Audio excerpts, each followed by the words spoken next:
On the 211th day of the transit, Roseglass 1 made its final jump and came out into a battle. The convoy was not a fleet, whatever its paperwork said. It was a town, dismantled, poured into 22 hulls, crossing the dark toward a world none of its people had ever seen. 80,000 colonists, a third of them awake and working the vast, slow husbandry of the transit, two-thirds asleep in stasis tiers that hummed like orchards in rain. They had been told the war was 4 systems away, coreward, moving the wrong direction. Every projection agreed. Every projection was 11 days old, which in a settled corridor 11 jumps from any front is nothing at all. The Straits were the only road to Roseglass. A narrow gravitational channel between the Veil Nebula's arms, and there is no way around a channel and no way to sit still inside one. Commodore Avery Silver brought her convoy to the mouth of it on schedule, to the hour, the way she had brought out every hull she was ever given. Then the jump ended, and the Straits lit up her bridge. It took the sensors a moment to settle on what they were showing her, because nothing in 211 days of crossing had been brighter than a navigation beacon. Now the channel ahead was full of light, hard white blooms at extreme range, wreckage tumbling with its own fires still burning on it, and the slow, ugly flicker of ships being hit. Her escort was the frigates Perdita and Rook, veterans both, under a young commander named Dal Okoye, whose entire brief was pirates, strays and navigation hazards. Behind her, in the holds, were a civilization's seed corn, grain and libraries, fusion cores and pianos, 1,100 head of cattle asleep beside the frozen embryos of 1,100 more, and 53,000 sleepers who would not wake for any of this, and would arrive somewhere, or would not. Silver watched it for a while without speaking. The war had arrived first. The Straits were on fire. The Battle of the Straits was in its second day when the convoy's sensors drank it in, and the picture assembled itself in horrible layers. Across the channel's narrowest reach, directly athwart the only navigable road to Roseglass, 2 fleets were locked in a grinding positional battle, 91 human warships under Admiral Corin Vasquez holding the Straits' far mouth, and a Vol invasion fleet of 140 trying to force it. The Vol wanted the Straits for the same reason the convoy needed them, the only deep-water road through the Veil, and Vasquez's fleet, outnumbered, anchored on the channel's fortress rocks, was the cork in the last bottle between the Vol and 3 settled human systems. Silver's navigators ran every alternative with the thoroughness of the doomed. Waiting was death by arithmetic. The convoy's recyclers and consumables were engineered for transit plus margin, and the margin was 40 days, while the battle, dug in and reinforced on both sides, had the shape of a siege that could grind for a season. The long way around the Veil was worse death, 19 months of fuel the tanks did not hold, and stasis could not simply be extended. The sleepers' tears ran on the same failing arithmetic as the air, which left the road, through the Straits. Through the battle, 400,000 kilometers of contested channel crossed by the firing solutions of 230 warships, littered with wreckage and mines and the blind fury of a fleet action, with 22 unarmored hulls at freighter acceleration carrying a town.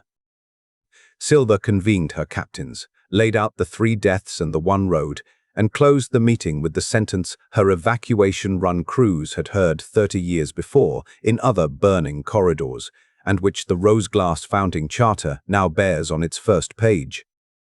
"We are not a fleet, so we will not fight the storm," she said. "We are a town. Towns cross mountains. We will learn this mountain, and we will cross when it sleeps." Admiral Vasquez took the convoy's arrival the way commanders take news that changes nothing and complicates everything. 80,000 civilians had just anchored themselves to the outcome of a battle he was not certain of winning. His first reply to Silver was doctrine and regret in equal measure. He could not stop the battle. Sieges do not pause. He could not escort them. Every hull in his order of battle was load-bearing, and detaching a screen for the convoy meant opening a seam in the line the Vol would find within a watch. He could offer exactly one thing, and it was the thing that made the crossing conceivable, the battle itself rendered legible. Because of positional fleet action, Vasquez's staff explained across 11 hours of transmitted briefings, is not chaos. It only photographs that way. Dug in and grinding, a siege battle has metabolism, assault pulses and reload troughs, sensor sweeps that rotate on schedules, minefields with charted seams, bombardment windows, and the quiet minutes after them. The whole vast machine breathing in rhythms, its own staff officers tracked to coordinate 91 ships. The fleet called the rhythm the tide tables, and Vasquez, in the decision that defined the crossing, simply gave them to the convoy. The complete operational cadence of his own battle, updated by Tightbeam every watch, the most classified document in the sector. Transmitted to a merchant commodore on her word alone. His staff objected that the tables in enemy hands would be catastrophic. His answer is in the fleet record and in the Roseglass Charter's second page. Everything in this channel is already at catastrophic risk, he wrote. The only variable left is what we put the risk in service of. Send the town the tides. For 6 days, while the battleground on above them, the convoy anchored in the Straits' southern shallows, a maze of nebula-shadowed rocks, and studied. Silver's navigators became apprentice tacticians. Okoye's 2 frigates drilled the 22 masters in formation, keeping tighter than any merchant had ever flown. And the convoy's own people, town fashion, prepared their ships for the mountain, masses jettisoned, hulls darkened, children's tears moved to the most sheltered decks, and every wakeful soul drilled in silence until silence became the town's 5th utility, piped to every compartment like water. The 6 days in the southern shallows changed the convoy from a town that traveled into a town that could hold its breath, and the change was made of 1,000 small, deliberate things. The masters of 22 ships, merchant officers whose whole careers had rewarded margin and caution, retrained themselves under Okoye's 2 frigate crews in the opposite religion, intervals of 200 meters instead of 20 kilometers, darkened running, thrust discipline measured in whispers. The Perdita's navigator, a taciturn woman who had threaded convoys through the last war's minefields, taught the merchant bridge teams her single commandment, which the Roseglass Pilots Guild still opens its examinations with: in dangerous water, your neighbor's steadiness is your hull plating. B. Plating. Aboard the colony ships, the town prepared the way towns prepare for weather they cannot vote against. Machinists rebalanced every pump and fan for silence, and the resulting quiet was so deep that people spoke softly for weeks afterward out of habit. The stasis tiers were checked, then checked again, then simply sat with. It became custom in those 6 days for wakeful families to take shifts beside the sleepers, reading aloud, on the theory, never debated because never doubted, that nobody should cross a mountain unaccompanied, awake or not. The schoolmasters, given the choice between shielding the children from the crossing and preparing them for it, chose preparation, town fashion. The oldest students were assigned real duties, runner posts and watch standing beside the adults, and the youngest were taught the tide tables as their mathematics unit, graphing the battle's pulses in colored pencil so that the war above them became, in the way of children everywhere, homework. Which is to say, manageable, known, theirs. On the 6th evening, Silver walked the Wayfarer's long greenhouse deck, as she did every evening, and found the growing beds immaculate, the season's planting done early, every seedling staked and labeled by hands that had needed something to steady themselves against. Her log entry that night is the shortest of the transit, and the town's historians say it is the whole story of the shallows in 9 words. Town ready, it reads. They planted anyway. We can go. They began the crossing on the 9th night in the trough of the great tide, and the images of it belong now to both species' histories. The battle's metabolism had exhaled. The Vol's 3rd grand assault had spent itself against the fortress rocks 6 hours earlier, and both fleets lay in the deep reload trough the tide tables promised, tending wounds, cycling magazines, watching each other across 400,000 kilometers of wreckage, with the exhausted vigilance of wrestlers between rounds. Down the channel's southern margin, in the debris shadow of the battle's own dead, came the town. 22 great hulls in single file, dark, cold and silent, threading the wreckage at walking pace. They navigated by the battle's own light, the flare of distant point defense tests, the slow strobes of rescue beacons, the crimson horizon glow of the Fortress Rock's bombardment scars. They passed within 30 kilometers of a dead Vol cruiser, close enough that the convoy's hull cameras recorded its crew's rescue pods still docked in their racks, and the footage carries the sound because someone left a log recorder running on the bridge of the colony ship, Wayfarer. 11 minutes of 80 people breathing, and one navigator's whisper marking waypoints like a prayer's beads. The children could not be kept from the viewports, and the town, after brief debate, stopped trying on the grounds, argued by the schoolmasters and accepted by Silver, that the crossing was now the town's founding story, and founding stories should be witnessed. So the children of Roseglass watched their mountain, two battle lines like burning coastlines on either horizon, the wrecks sliding past in the dark, the tide tables countdown to the next assault pulse running in soft amber numerals on every deck. For 19 hours it held, the trough, the shadow, the silence, the file of the town through the war. The convoy crossed the channel's first half without a single active sweep touching them, and Silver's log, hour by hour, records the crossing in the flat idiom she had carried out of the evacuation runs, making passage. Tide as charted. Town quiet. Then, at the 19th hour, in the channel's dead center, the tide turned early. It was not a failure of the tables. It was a promotion. A Vol flank Commodore, ambitious and sleepless, chose that watch to run an unscheduled deep sweep of the southern margins, hunting human mine layers, and his sensors, raking the debris shadow, found instead the strangest contact report of the war.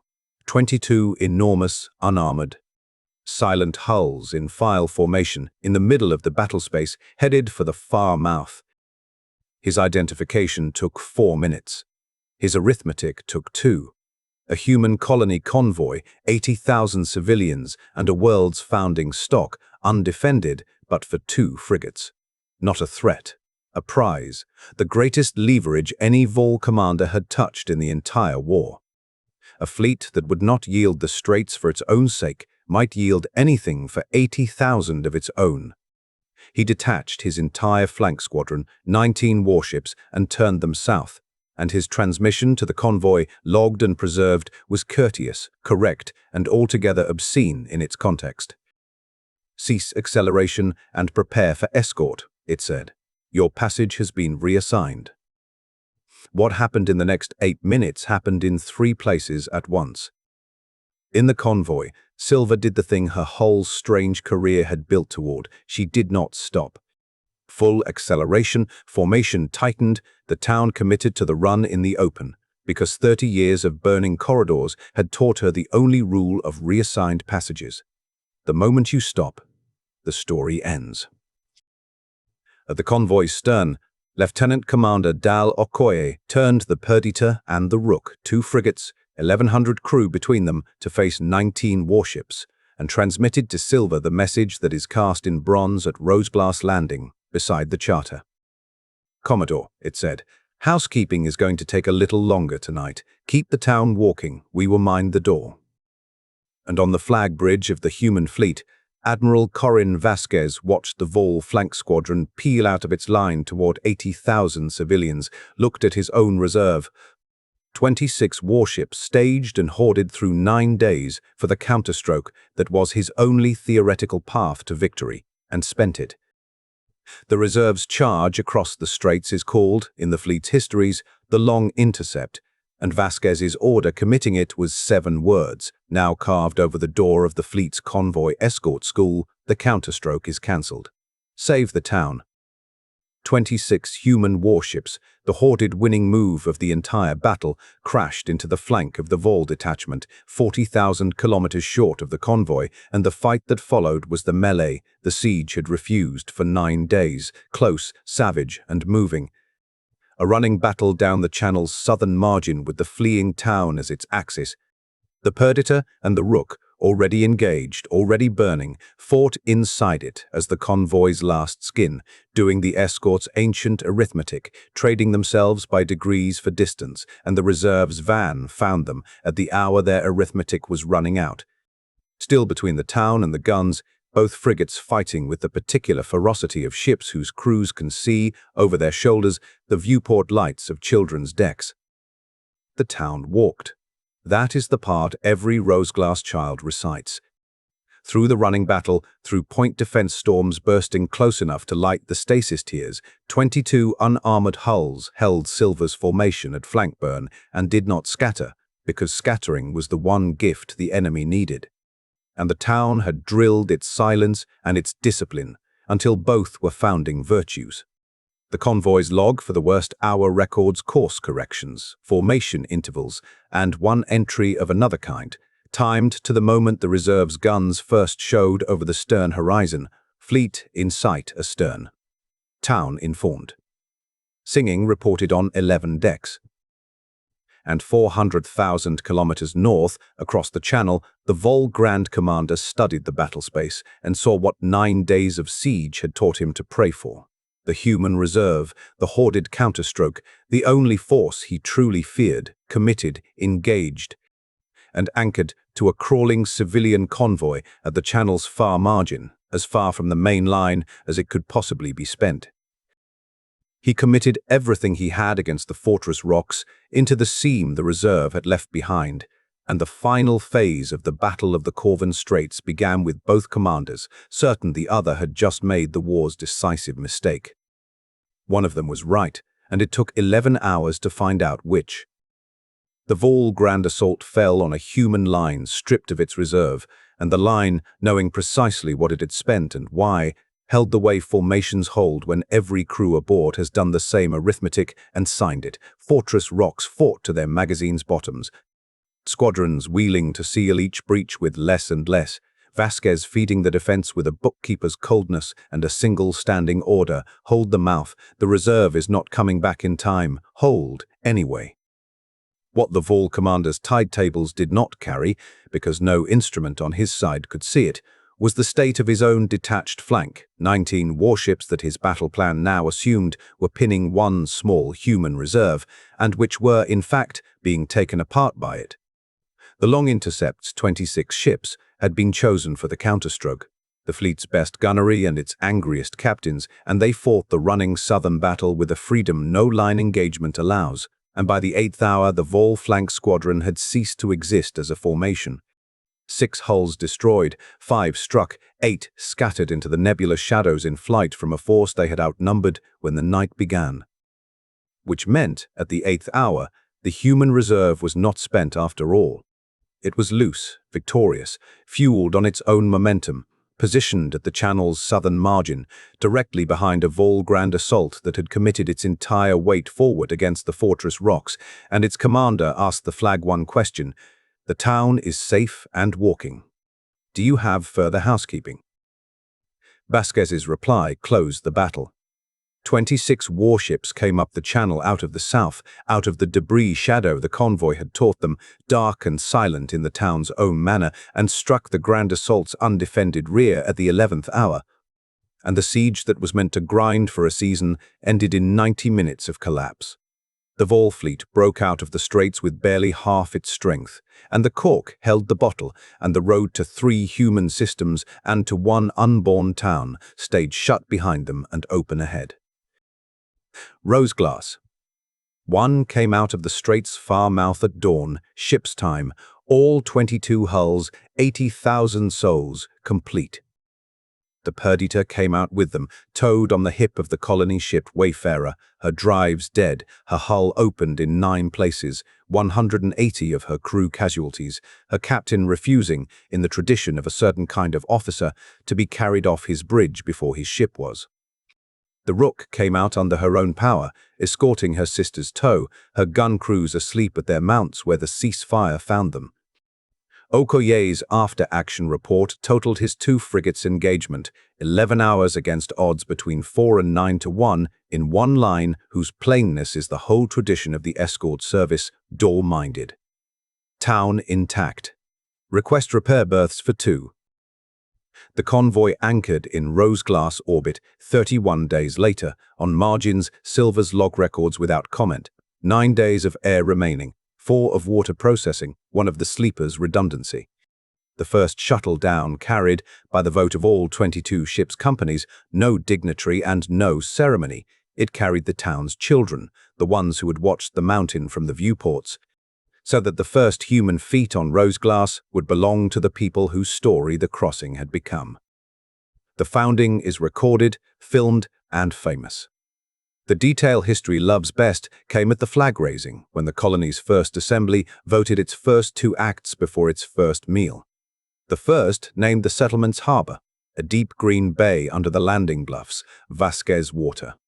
The second entered into the town's permanent charter, the tide tables, the actual document, every watch's transmission across the 9 days, bound and sealed with a preface written by Silver and voted unanimous, and its final sentence is recited aloud in the town square every landing day.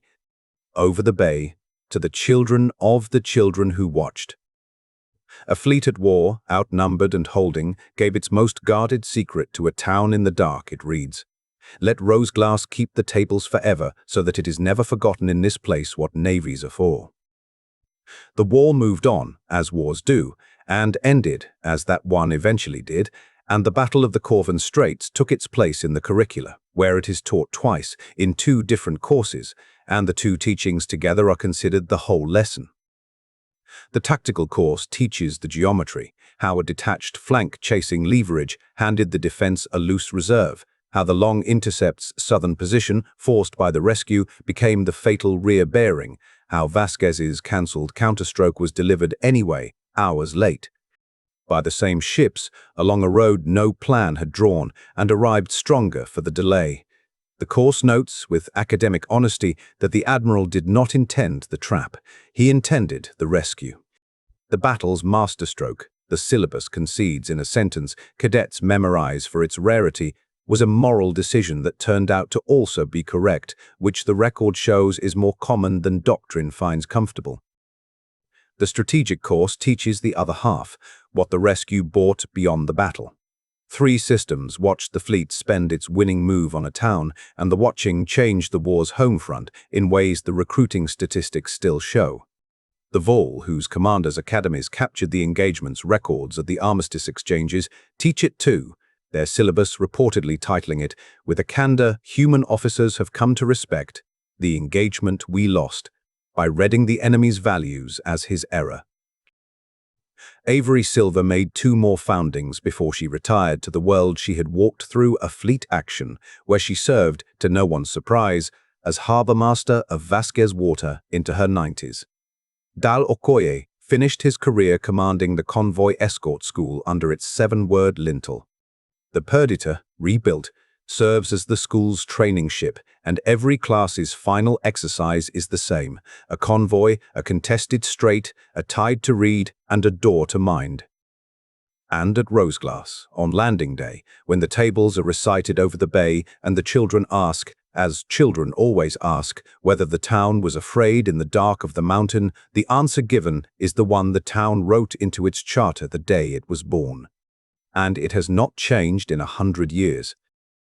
Yes, the answer goes. And it walked anyway. That is what towns are. And the fleet stood between, because that is what fleets are. Hold both truths, and you hold the whole of the crossing. If this story stayed with you, subscribe. A new one leaves Earth every day.